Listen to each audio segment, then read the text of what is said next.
Менің каналыма қош келдіңіздер. Бүгін сіздермен өте дәмді, қонақтардың барлығына ұнайтын муравейниктің рецептімен бөлісетін боламын.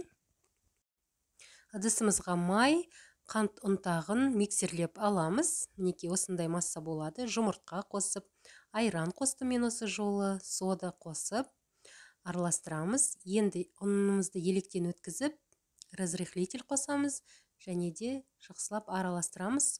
Ұнымызды бірнеше бөлікке бөліп саламыз. Ары қарай енді қолмен елейтін боламын. Мінекей осындай қамыр шығады. Қамырды екіге бөліп, целлофанға салып, морозилкаға қатырып қойдым. Қатырылған қамырды ет тартқыштан өткізіп, осылай духовкаға пісіріп аламыз. Енді ерітілген майымызға варенканы қосамыз, жақсылап араластырып, муравейниктің қамырына құйып осылай араластырып аламыз. Өте дәмді муравейник менде шықты. Бұл рецепт маған ұнады.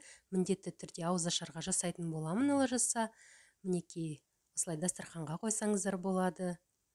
Немесе осылай бір ыдысқа целлофанға салып қойсаңыздар да болады бір жерден.